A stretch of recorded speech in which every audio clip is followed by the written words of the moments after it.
हम भी दरिया हैं, हमें अपना हुनर भी मालूम है, जिस तरफ भी चल पड़ेंगे रास्ता हो जाएगा। विस्तार न्यूज कुछ इसी सोच के साथ आगे बढ़ रहा है, रास्ता बनाता हुआ आपके प्यार और सहयोग से। आज आपका शहर, आपके रिपोर्टर में कुछ ऐसी भी रिपोर्ट्स होंगी, कुछ ऐसी भी खबरें होंगी जिसमें विस्तार न्यूज की पहल रंग लाई है। तो चलिए बुलेटिन की शुरुआत करते हैं और आपके शहर की खबर आपके रिपोर्टर से बताते हैं। पहली खबर रायपुर से रहेगी। रायपुर के गुढ़ियारी इलाके में सफाई कर्मचारियों के साथ मारपीट के विरोध में सभी कर्मचारी हड़ताल पर हैं, जिसके बाद से शहर में कचरा उठाने का काम पूरी तरह से ठप है। सफाई कर्मचारी आरोपी व्यक्ति के खिलाफ कार्रवाई और वेतन वृद्धि समेत अन्य मांगों को लेकर प्रदर्शन कर रहे हैं। रिपोर्ट को देखिए। रायपुर शहर से रोजाना 600 से 700 मैट्रिक टन कचरा निकलता है, जिसके लिए शहर में 800 से ज्यादा सफाई कर्मचारी डोर टू डोर कचरा कलेक्शन का काम करते हैं। सॉलिड वेस्ट मैनेजमेंट के तहत राम की कंपनी को डोर टू डोर कचरा कलेक्शन का काम दिया गया है, लेकिन कर्मचारियों के हड़ताल की वजह से कचरा कलेक्शन नहीं हो पा रहा है, जिससे शहर के कई इलाकों में कचरे का ढेर एकत्रित हो गया है। इसकी वजह साफ सफाई कर्मचारियों से बदसलूकी और मारपीट है। दरअसल राम की कंपनी के सफाई कर्मचारियों का आरोप है कि गुड़ियारी के मुर्रा भट्टी में स्थानीय व्यक्तियों ने धौंस दिखाते हुए उनसे मारपीट की। थाने में एफआईआर दर्ज कराने के बाद भी प्रशासन ने उस व्यक्ति पर कार्रवाई नहीं की। इसके साथ ही सफाई कर्मचारी ने काम के अनुसार सैलरी न मिलने का भी आरोप लगाया है, जिससे नाराज होकर वो लोग हड़ताल पर चले गए हैं। ये तमाम वो सिर्फ सफाई कर्मचारी है जिनके जिम्मे पर आपके घर, आपके शहर और आपके इलाके को साफ रखने की जिम्मेदारी होती है। और ये तमाम सफाई कर्मचारी अब गाड़ी खड़ा कर दिए हैं। गाड़ी खड़ा करने के बाद ये कह रहे हैं कि जब तक कार्रवाई नहीं होगी तब तक ये यहाँ से गाड़ी नहीं हटाएंगे। तो निश्चित तौर पर अगर इसी तरह का स्थिति रहता है तो आगामी समय पे जो तमाम लोग हैं वो परेशान होते हुए नजर आएंगे। सफाई की व्यवस्था जो है वो चरमरा जाएगी। क्या नाम है आपका? सनी। क्या हो गया है, क्यों प्रदर्शन कर रहे हैं? अब वो मारपीट हुआ है सर, गुड़ियारी में मारपीट हुआ है। किसके साथ? का है भाई का है, हमारे ड्राइवर के साथ। क्या मांग है आप लोगों की? हम लोग का मांग है सर, तनख्वाह भी 6 साल हो गया, तनख्वाह वही का वही है। सुपरवाइजर लोग का तनख्वाह बढ़ गया है। पूरी घटना बताइए मुझे, हुआ क्या था, क्या हुआ था? पूरी घटना ही हुआ तो सर जी जो कचरा उठाने के लिए हम लोगों का साथी एक गया था, तो कचरा भी उठाया उसके घर के। उसके बावजूद उसको मतलब 2-3 बार मतलब ऊंच नीच बात हुआ था। उसके बाद उसको गाली गलौज कर मारपीट किया। उसके बाद जाति विराती वाला बात कर दिया। देखिए यहाँ पर जो डंपिंग यार्ड है वहाँ ताला जड़ दिया गया है। गाड़ी निकालोगे? गाड़ी तो अभी नहीं निकलेगा सर, जब तक उसका काम नहीं होगा। जो मारा है उसको नहीं, वो अंदर नहीं करेंगे, न्याय नहीं मिलेंगे तब तक गाड़ी नहीं निकलेगा। कचरा के उठाव न होने से रायपुर नगर निगम ने भी राम की कंपनी को पत्र जारी कर मामले को जल्द सुलझाने की बात कही है। जहाँ तक मारपीट का सवाल है, एक बंदे ने एक कर्मचारी के साथ मारपीट किया था, उसका गुड़ियारी थाने में प्रकरण दर्ज हो गया है और उसमें आगे कार्रवाई हो रही है। मैंने आज एडिशनल एसपी पाटले साहब को से बात हुई मेरी, उन्होंने श्योर किया है कि इस पर कार्रवाई होगी। इस हड़ताल से आम जनमानस को काफी समस्याओं का सामना करना पड़ रहा है। ऐसे में इस मामले के जल्द से जल्द निपटारे की जरूरत है। ऐसे में इस मामले के जल्द से जल्द निपटारे की जरूरत है। हमारे सहयोगी जुड़ेंगे, उनसे बातचीत हम करेंगे और तमाम जो पहलू हैं उसके बारे में जानकारी लेंगे। अनमोल हमारे सहयोगी जुड़ गए, सीधा रुख करेंगे। अनमोल, लड़ाई तो मारपीट से शुरू हुई थी, वहां पर न्याय की बात उठी और लेकिन अब वेतन वृद्धि पेट की लड़ाई तक मुद्दा बन गया। अधिकारियों ने क्या इनकी सुध ली? क्या बातचीत हुई? क्या कुछ जानकारी है?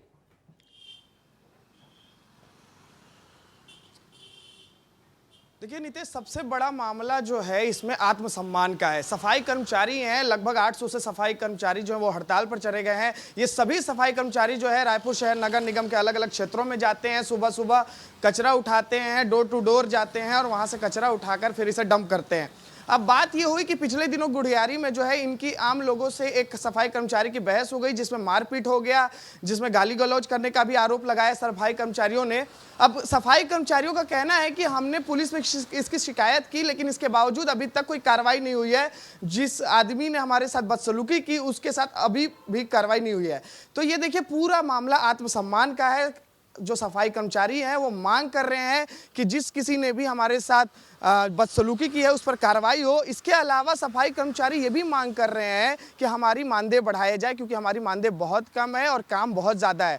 देखिए नीतीश, इसका इम्पैक्ट ये पड़ेगा कि रायपुर शहर नगर निगम की जो आबादी है 2011 सेंसस के हिसाब से देखेंगे तो लगभग 21 लाख आबादी। आप समझिए कि एक बहुत बड़ा नगर निगम है, बहुत बड़ा फंड आता है और सफाई जो व्यवस्था है वो ठप पड़ा है पिछले 2 दिनों से, क्योंकि लगातार सफाई कर्मचारी मांग कर रहे हैं कि उनके साथ जो भी गलत हुआ है उस पर अधिकारियों के द्वारा क्या पहल की गई, कोई संवाद, कोई बातचीत? अनमोल, ऐसा कुछ हुआ है कि अभी भी दोनों ही खेमे लामबंद नजर आ रहे हैं?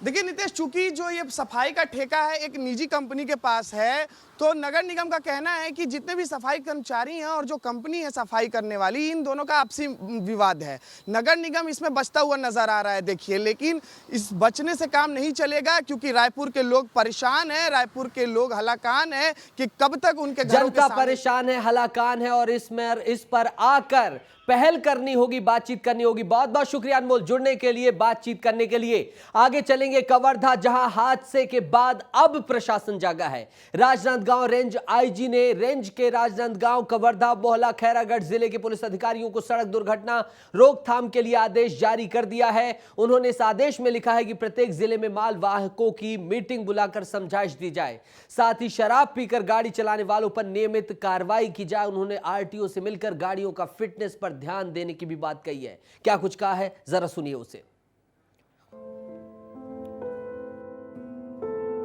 बीते दिनों राजनांदगांव रेंज के कवर्धा जिले में एक भीषण सड़क हादसे में 19 लोगों की मौत के बाद मुख्यमंत्री विष्णुदेव साय ने कड़ा निर्देश दिया, तो वहीं हाई कोर्ट ने भी इस मामले में संज्ञान लिया है। प्रदेश में सड़क दुर्घटनाओं के आंकड़ों पर गौर करें तो आंकड़े बढ़े हैं। जिलों में हो रही मौतों की वजह से भी अभी भी सड़क सुरक्षा बड़ा सवाल बना हुआ है। राजनांदगांव रेंज के आईजी दीपक झा ने बताया कि इसे लेकर पुलिस प्रशासन जन जागरूकता अभियान चलाने वाली है और यह अभियान सिर्फ जिला मुख्यालय तक ही सीमित नहीं रहेगा, बल्कि गांव-गांव तक ये अभियान चलाया जाएगा। जिसमें नहीं बताया कि हम लोग इनकी ड्राइवर्स की और जो वाहन स्वामी हैं उन सभी की बैठक बुलाकर इनको रूल्स के हिसाब चलने के लिए बताएंगे, और इस चीज़ को केवल एक हेडक्वार्टर में नहीं बल्कि गांव-गांव में हर एक जगह हम लोग जन जागरूकता अभियान चलाएंगे। बल्कि मैंने ये बताया कि जो घटना हो गई है, इस घटना के बारे में जो भी उनके पास फोटोग्राफ्स हैं, उस फोटोग्राफ्स को भी जगह जगह उनको होर्डिंग्स में डालना चाहिए, ताकि वो लोग आते जाते समय देखें किस प्रकार से घटना होती है। साथ में कार्रवाई की भी आवश्यकता है, क्योंकि अगर हम समझाइश देते हैं और समझाइश के बाद भी लोग अगर नहीं मानते हैं तो निश्चित रूप से उनके खिलाफ कार्रवाई करने के लिए निर्देशित किया गया है। उम्मीद है कि हादसे के बाद ही सही पुलिस और प्रशासन अब इस ओर गंभीरता से कदम उठाएंगे, जिससे ये सुनिश्चित तो हो सके कि अब प्रदेश में ऐसी किसी की जान नहीं जाएगी। राजनांदगांव से मनोज सिंह के संग ब्यूरो रिपोर्ट, विस्तार न्यूज। चलिए, आईजी ने आदेश जारी कर दिया है और इसका क्या असर हुआ है, क्या प्रभाव पड़ा है, क्या कुछ हलचल हो रही है, इसको लेकर जानेंगे हम अपने सहयोगी दिलीप से। दिलीप, आदेश निकल गया है, खाना पूर्ति बस है कि धरातल में भी कुछ होता हुआ नजर आ रहा है? सरकारी जो महकमा है उनकी बिल्डिंगों में भी कुछ होता नजर आ रहा है? देखिए नीतीश, कवर्धा की जो घटना हुई थी उसे सबसे पहले प्राथमिकता से विस्तार न्यूज ने हर एक पहलू को दिखाया था, घटना की वजह बताई थी, दुर्घटना की वजह बताई थी, किस तरह से वाहन तेजी से था, ओवरलोड था, हर पहलू पर विस्तार से विस्तार न्यूज ने बताया था। उसके तुरंत 24 घंटे बाद शासन प्रशासन हरकत में आता है और राजनांदगांव रेंज के आईजी दीपक झा ने तमाम जो उस रेंज के एसपी है उनको निर्देश जारी किए हैं कि उस क्षेत्र में जितने भी माल वाहक वाहन हैं उसे उसकी सख्ती से जांच की जाए। तो जांच हुई दिलीप, आदेश सुन लिया, आदेश आपकी रिपोर्ट भी समझा दी, सब कुछ दिखा दिया, आपकी मेहनत दिखा दी, कल भी जिस फुर्ती से आपने दिखाया था, उसके बाद क्या सड़कों पर परिवहन विभाग के अधिकारी दिखाई दिए, कर्मचारी दिखाई दिए, पुलिस दिखाई दी? निश्चित तौर पे नीतीश, सड़कों पे ट्रैफिक पुलिस सख्ती से जांच कर रही है। दुर्ग रेंज आईजी राम गोपाल गर्ग ने भी अपने तमाम जो 3 जिले के एसपी को निर्देश दिए हैं। उसके बाद आज मैं दुर्ग जिले में था और दुर्ग जिले की तमाम ट्रैफिक सिग्नलों पर ट्रैफिक जवान वाहनों को रोक कर चेकिंग की जा रही थी। बिल्कुल दिलीप, यानी कि खबर का असर हुआ है, विस्तार न्यूज की मुहिम रंग लाई। आप जहां खड़े पानी बरस रहा है, यानी मौसम ने करवट बदल दी है क्या? संक्षिप्त में अपडेट दे दीजिए जल्दी से अपने शहर का। बिल्कुल बिल्कुल, मौसम ने करवट बदल दिया। राजनांदगांव के अलावा कवर्धा में बारिश हो रही है। अब दुर्ग में धीरे धीरे बारिश की बौछारें तेज हो रही है। मैं इस वक्त जो लाइव दे रहा हूं, ठीक है दिलीप, बहुत बहुत शुक्रिया, बहुत बहुत शुभकामनाएं इस शानदार रिपोर्ट के लिए और मौसम का भी हाल बताने के लिए। आगे बढ़ेंगे। कोरिया में विस्तार न्यूज की खबर का बड़ा असर देखने को मिला है। क्या हुआ यहां? सोनहत में वीरान पड़े न्यू बस स्टैंड में यात्रियों के लिए मूलभूत सुविधाएं अब उपलब्ध कराई जाएंगी। रिपोर्ट देख लीजिए, फिर सीधा अपने सहयोगी का रुख करेंगे।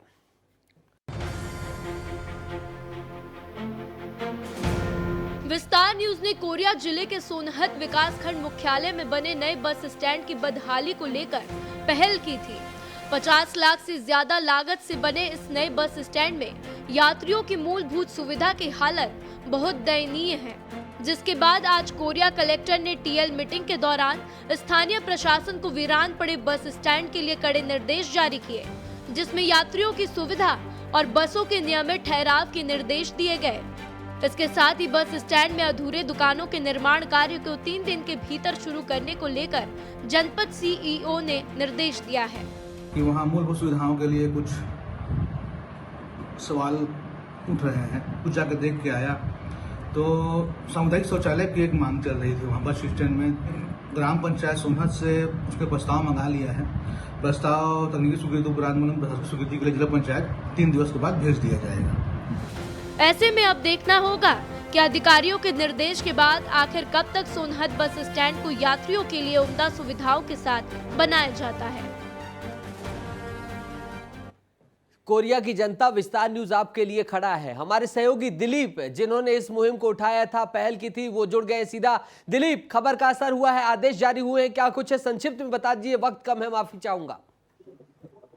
देखिए, यहाँ पे कलेक्टर की आज मीटिंग थी और कलेक्टर ने साफ तौर पर दिया है कि वो जो बस स्टैंड है 50 लाख की लागत से उसका निर्माण किया गया है और काफी महत्वाकांक्षी प्रोजेक्ट था ये कि वो शहर के जो लोग हैं, पूरे जिले के जो लोग हैं, उसको इसका लाभ मिलेगा, लेकिन लोगों को इसका लाभ नहीं मिल रहा था। और विस्तार ने इसकी आवाज उठाई। आवाज उठाने के बाद कलेक्टर ने सीधे तौर पर आज मीटिंग पर अधिकारियों को फटकार लगाई और कहा कि जल्दी से इस काम को पूरा किया जाए, क्योंकि ये आम लोगों से जुड़ा हुआ मामला है। जी, बहुत उम्दा, बहुत शानदार, बहुत सुंदर दिलीप, यूं ही आप लगे रहिए और जनहित की खबरें उठाते रहिए। बहुत बहुत शुक्रिया जुड़ने के लिए, तमाम जानकारी साझा करने के लिए। विस्तार न्यूज आपका अपना चैनल, इसलिए जिस भी सोशल मीडिया प्लेटफॉर्म पर इन खबरों को देख रहे हैं, शेयर करते जाइए। आगे चलेंगे एमसीबी मनेंद्रगढ़ चिरमिरी भरतपुर, जहां आने वाले नगर पालिका निगम चिरमिरी में राजीव गांधी पार्क की स्थिति बदहाल हो गई है। इस खबर को भी उठाते हैं, दिखाते हैं, फिर सीधा अपने सहयोगी का रुख करेंगे। बता दें कि नगर पालिका निगम चिरमिरी की प्रथम महापौर स्वर्गीय सुभाषिनी सिंह के द्वारा इस पार्क का निर्माण कराया गया था। शुरुआती समय में इस पार्क में नौका विहार, म्यूजिकल फाउंटेन, बच्चों की ट्रेन, भूल भुलैया, बॉल टब के साथ अनेक मनोरंजन के उपकरण थे। लेकिन समय बीतता गया और पार्क में मनोरंजन से संबंधित सभी सामान नगर निगम प्रशासन की अनदेखी के शिकार होते चले गए, जिसके चलते अब ये पार्क बेहद बदहाल स्थिति में है। इस संदर्भ में जब यहाँ के संबंधित अधिकारियों से पूछा गया तो पार्क के सुधार का रटा रटाया आश्वासन दिया गया। अधिकारी केवल लंबी मोटी कमीशन खोरी के चक्कर में वहाँ की पार्क को ऐसा दुर्दशा है, जो सारी सुविधाएं जब आपने गिनाया है, निश्चित रूप से यह एक भव्य तरीके से हमारा पार्क हुआ करता था, जिसका हम लोगों ने यदि जिले का कोई कार्यक्रम हो तो यहाँ का बना करके, मोनो बना करके वहाँ प्रदर्शित करते थे। देखिए, ये सब जो चीज़ बन जाता है उस पर मेंटेन मरम्मत किया जाता है, उस पर ध्यान देना चाहिए। अब इसमें क्यों नहीं ध्यान दिया जाएगा, नहीं दिया गया। अब इसमें मैं क्या कहूँ, लेकिन मैं ये चाहूँगी कि ये नगर निगम प्रशासन को इसमें ध्यान देना चाहिए। ऐसे में अब ये देखने वाली बात होगी कि जिस नीलम सरोवर पार्क के नाम को बदलने के लिए 18 लाख रुपए खर्च कर दिए गए, आखिर उस पार्क के दिन कब लौटेंगे। ब्यूरो रिपोर्ट, विस्तार न्यूज। पार्क की हालत आपने देख ली। अविनाश हमारे साथ जुड़ गए हैं, सीधा उनका रुख करेंगे। अविनाश, बार बार वही लचर दलील, पार्क का हाल बेहाल है, अभी तक अधिकारियों में सक्रियता नहीं दिखाई दे रही है। जी, सबसे पहली बात बताना चाहेंगे कि नगर पालिक निगम चिन्हित जो कि जिला एमसीबी के अंतर्गत आने वाला नगर पालिक निगम है, यहाँ पर एक नीलम सरोवर पार्क बना था जो यहाँ की प्रथम महापौर थी स्वर्गीय सुभाष सिंह के द्वारा, लेकिन उनके बनाने के बाद से इस पार्क की हालत जो है बस बदतर होती चली गई। नगर निगम प्रशासन किसी भी प्रकार का कोई ध्यान नहीं देता रहा है। आपको बताते हैं कि ये कह सकते हैं कि जिले का सबसे सुसज्जित पार्क ये नीलम सरोवर पार्क था, जहां पर नौका विहार से लेकर म्यूजिकल फाउंटेन के बारे में बता दूं कि आपको 44 लाख रुपए के राशि से म्यूजिकल फाउंटेन बना था, लेकिन आज वो सिर्फ एक में तब्दील हो चुका है। और आपको इसमें बताना चाहेंगे कि बच्चों के ट्रेन थी, बॉल हब थे, भूल भुलैया रहे, सब कुछ ध्वस्त दिखाई दे रहा है विनाश, सब कुछ पस्त दिखाई दे रहा है। अधिकारी इनको बेच क्यों नहीं देते? कबाड़ में चढ़ा देना, कबाड़ी को दे दें जब इनको मेंटेन नहीं किया जा सकता और बच्चे बूढ़े बुजुर्ग सब वहां के स्थानीय परेशान है। तो बदलने के लिए, वहां के काम करने के लिए गेट को बदल दिया गया, जिसमें 18 लाख रुपए की लागत लगा दी गई है, लेकिन पार्क की स्थिति आज बद से बदतर है। सबसे बड़ी बात है, वहां पर जो नौका विहार हुआ करते थे आज कबाड़ के रूप धारण कर लिए हैं, लेकिन एक ऐसा नगर पालिक निगम है कि यहाँ के अधिकारी कड़ी मुद्रा में सोए हुए हैं, इनको किसी भी प्रकार का डर भय नहीं है। अविनाश, उम्मीद है इस खबर के आने के बाद, विस्तार न्यूज की इस मुहिम के बाद, सक्रियता के बाद अधिकारी जागेंगे और ये जो उनकी प्रथम महापौर का ड्रीम प्रोजेक्ट है इसको फिर से रिवाइव किया जाएगा। बहुत बहुत शुक्रिया जुड़ने के लिए, तमाम जानकारी साझा करने के लिए। नक्सल प्रभावित बस्तर में नक्सली हर पल अपने काम करने के तौर तरीके बदल रहे हैं, हैरान कर देने वाली खबर है।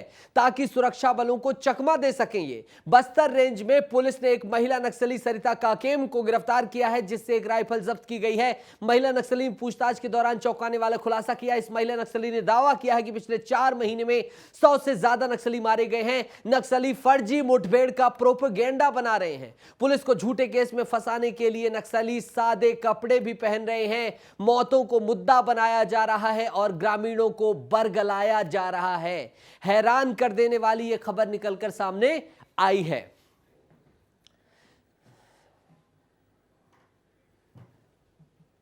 चलिए, इस हैरान कर देने वाली खबर के बाद आगे चलेंगे मध्य प्रदेश के अशोकनगर, जहां प्रशासन ने भूमाफियाओं पर शिकंजा कसा है, कार्रवाई की है। देखिए रिपोर्ट।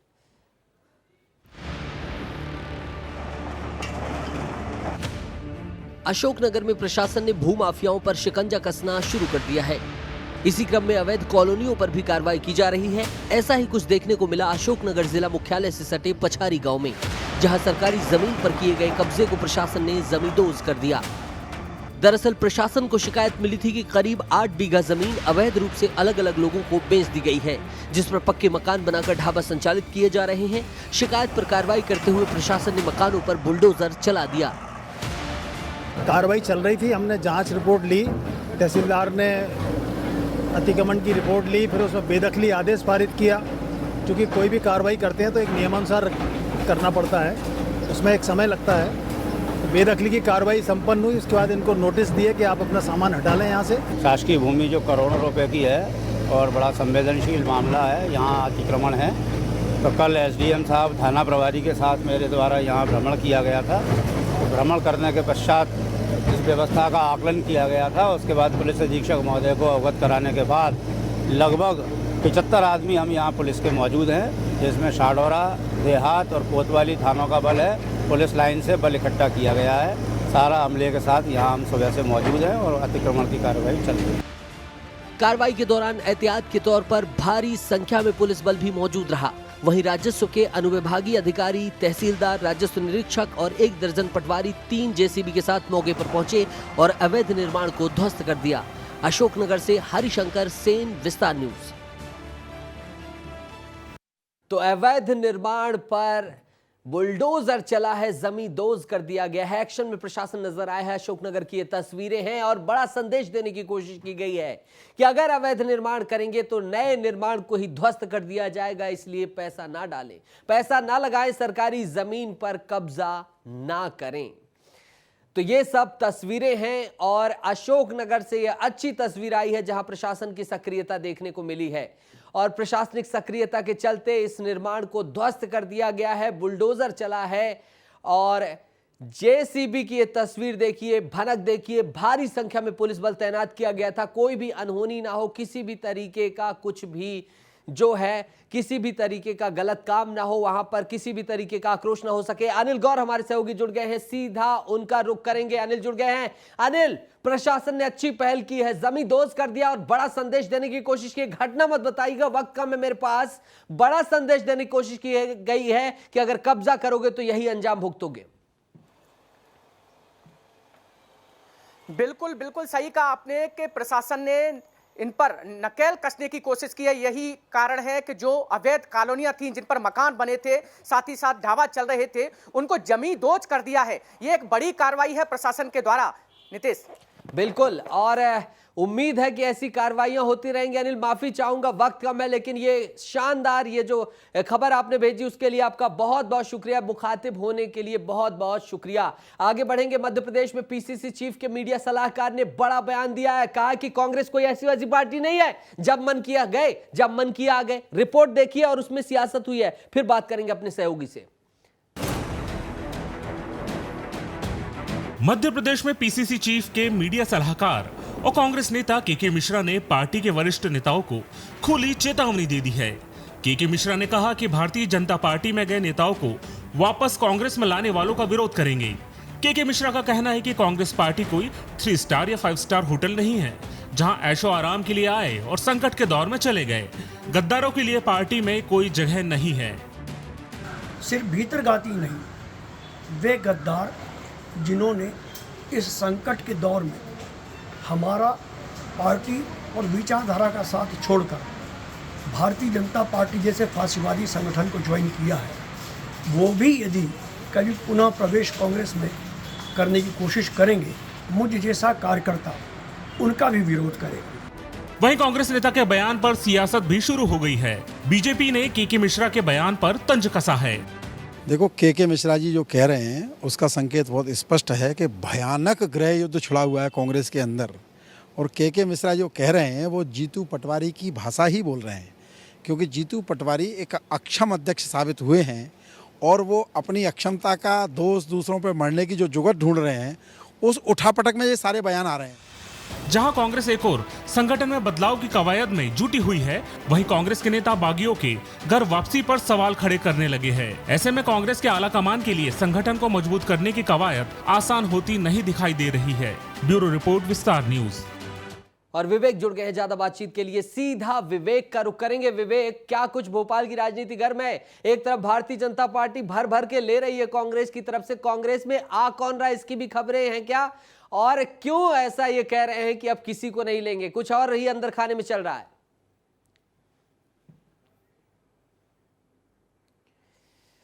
विवेक से फिर से जुड़ने की कोशिश करेंगे। विवेक लगातार बने हुए हमारे साथ, और ये खबर जो आई है ये बेहद महत्वपूर्ण खबर है, क्योंकि भारतीय जनता पार्टी ने बीजेपी ज्वाइनिंग टोली बनाई। डॉक्टर नरोत्तम मिश्रा के नेतृत्व में लाखों कांग्रेसियों को ज्वाइन कराने का दावा भी कर रही भारतीय जनता पार्टी की लाखों कांग्रेसियों ने बीजेपी का दामन थाम लिया है।